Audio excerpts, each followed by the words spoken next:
प्रधानमंत्री से उसे बताया गया था। और आज के दिन में झारखंड में आपका जो भी आमदनी आम जो भी चल रहा है वो सरकार नहीं दे रहा है। या आपका गाय पालन बकरी पालन जो भी है वो चीज़ पे भी हम लोग काम करते हैं। अभी व्यवस्था प्रॉपर होना चाहिए। अगर सिंचाई का व्यवस्था नहीं रहेगा तो गर्मी में आपका पौधा, जब बारिश नहीं होता है गर्मी में, तो आपका पौधा का सूखने का चांस बढ़ जाता है।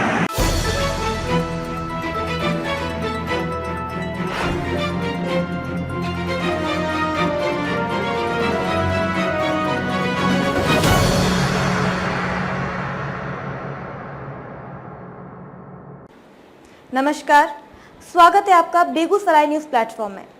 मैं हूं आपके साथ खुशी।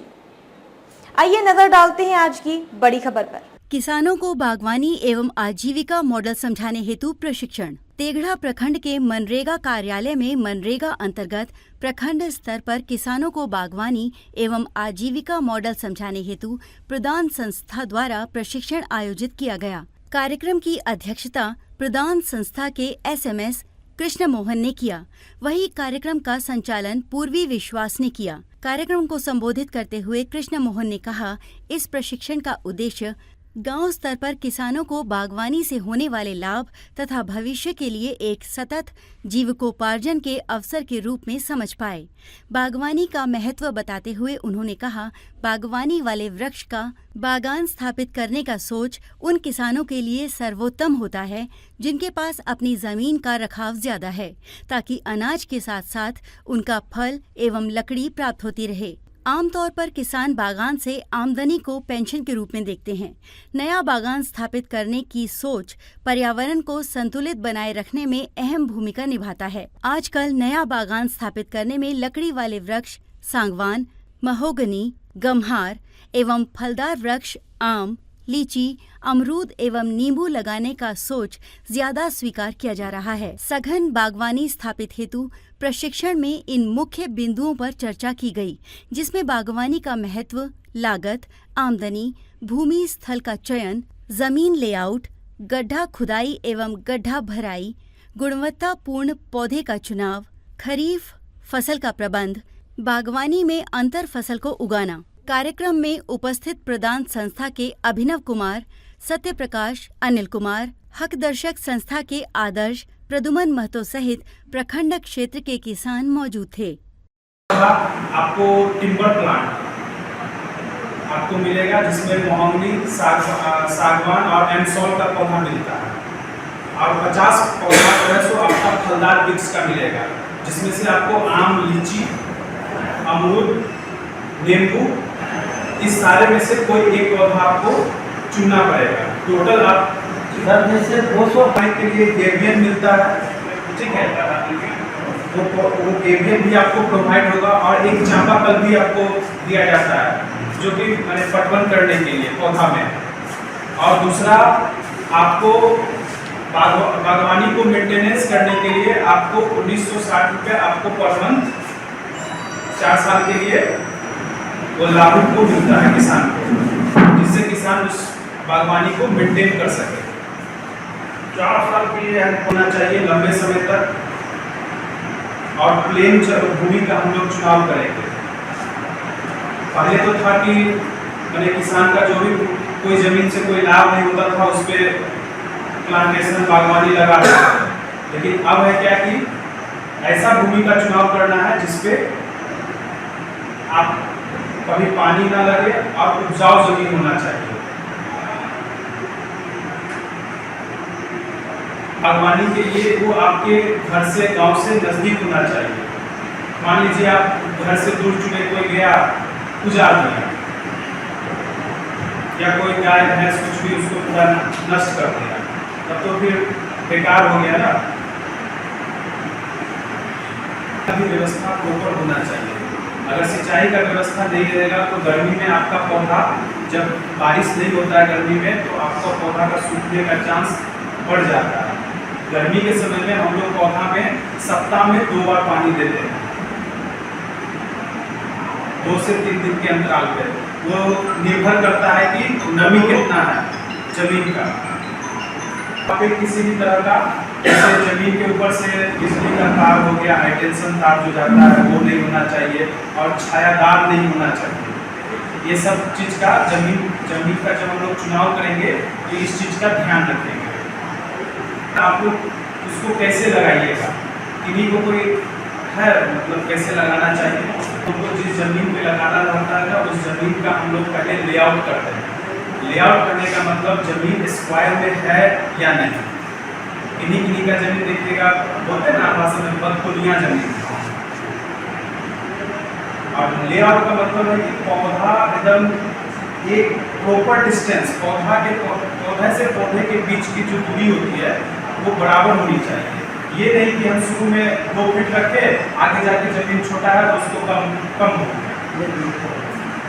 तो हम लोग क्या करते हैं, जब लेआउट करते हैं तो पूरा प्रॉपर डिस्टेंसिंग जो दूरी है उसको मेंटेन करते हैं।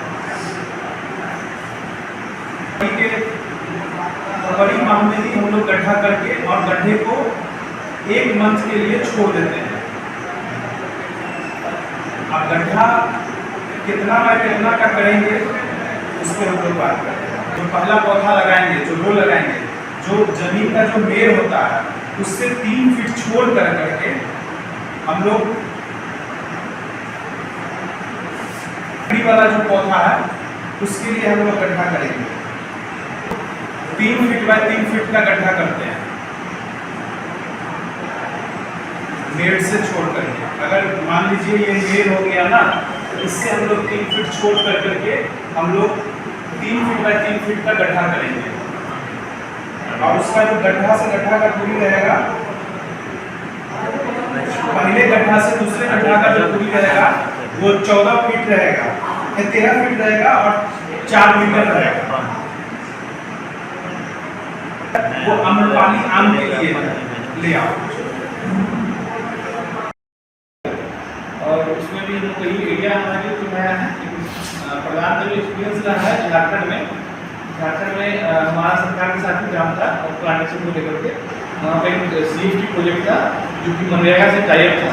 तो मनरेगा और प्रधान दोनों साथ मिलकर झारखंड में आप जितना आम गुमला या झारखंड में कहीं जाएंगे, गुमला डिस्ट्रिक्ट में या पालकोट गया, गुमला घाघरा हो गया, मतलब गुमला में ज़्यादा डिस्ट्रिक्ट में जो आम का पौधा जो दिख रहे होंगे ना वो प्रधान के सहयोग से ही लगाया गया। वहाँ प्लांटेशन बहुत लंबा स्किप होता था, मतलब कि एक बार में मतलब कि 50-50 1-1 लाख पौधा एक बार में हम लोग प्लांटेशन करवाते थे। और वो सरकार के सहयोग से, और प्रधान उसमें क्या करता था कि टेक्निकल सहयोग करता था कि क्या उसमें करना है। सरकार प्लांट्स में लगाया कराता था और प्रधान उसको टेक्निकल ट्रेनिंग को कैसे पेड़ को लगाना है, उसका देखभाल कैसे करना है, क्या गड्ढा का साइज हुआ, गड्ढा कब तोड़ना है, गड्ढे में दवा कब डालना है, कब प्लांट कब करना है, मतलब ये सब चीज़ वो टेक्निकल चीज़ जो होता है वो प्रधान के सहयोग से बताया गया। और आज के दिन में झारखंड में आपका जो भी आम्रपाली आम जो भी चल रहा है वो प्रधान का ही देना है। मतलब पूरा गुमला में 90% आम प्रधान का ही लगाया हुआ है। तो कहने मतलब कि हम लोग का इसमें सरकार के साथ भी हमारा अनुभव है और वहाँ का कम्युनिटी जो है उसके साथ भी अनुभव है कि कैसे इसको सफल किया जाए। क्योंकि पहाड़ी इलाका है, स्टार्टिंग में हम लोग प्लांटेशन किए तो लोग होता भी था कि क्या यहाँ पे प्लांटेशन पत्थर एरिया में क्या प्रक्रिया है, सब होने वाला नहीं है। सही बात है, वहाँ पूरा पहाड़ी इलाका है, एक तरह का कंडीशन बहुत खराब है, कोई सरकार जमीन है नहीं, ऊपर खबर। तो वहाँ भी हम लोग प्लांटेशन करके दिखाए और सरकार उसको दिखा और योजना बहुत हम लोग का सफल था। योजना लगभग हम लोग 7-8 साल तक योजना झारखंड में चला प्रोग्राम। तो वो एक्सटेंड भी कर सकते हैं। तो 7 पंचायत में जितना सारा किसान है सभी को कैसे मोबिलाइज करना होता है, मोबिलाइज करके किसान को किस तरीके से हम लोग मनरेगा का स्कीम से लेके गवर्नमेंट स्कीम से आप प्रधान का कोई अलग से भी कोई योजना रहता है तो उसके साथ किसान को कैसे हम लोग कनेक्ट कर पाए, उसी के लिए हम लोग काम करते हैं। मेनली हम लोग किसान का जीविका में काम करते हैं। जीविका यानी मतलब जो लाइवलीहुड है किसान का, जिस जीविका के ऊपर किसान निर्भर करता है, खेती बाड़ी या आपका गाय पालन, बकरी पालन जो भी है वो चीज़ में भी हम लोग काम करते हैं। हम लोगों का मेन फोकस है किसान का कैसे जीविका अर्जन जो करते हैं उसको कैसे बढ़ा सके हम लोग। तो थोड़ा सा हम प्रदान के बारे में बोले तो थोड़ा सा खुद को हम लोग एक दूसरे को पहचान लेते हैं। तो ये फर्स्ट भैया से शुरू। बेगूसराय के तेघड़ा से बेगूसराय न्यूज प्लेटफॉर्म के लिए अजीत कुमार झा की रिपोर्ट। खबरों में अब तक के लिए बस इतना ही। फिर होगी आपसे मुलाकात ऐसी ही एक और बड़ी खबर के साथ। तब तक के लिए नमस्कार और देखते रहिए बेगूसराय न्यूज प्लेटफॉर्म। अगर आप हमारी न्यूज को YouTube पर देख रहे हैं तो हमारे चैनल को सब्सक्राइब करें और तुरंत नोटिफिकेशन पाने के लिए बेल आइकन को प्रेस करें। अगर आप हमारी न्यूज को Facebook पर देख रहे हैं तो हमारे चैनल को फॉलो करना ना भूलें। धन्यवाद।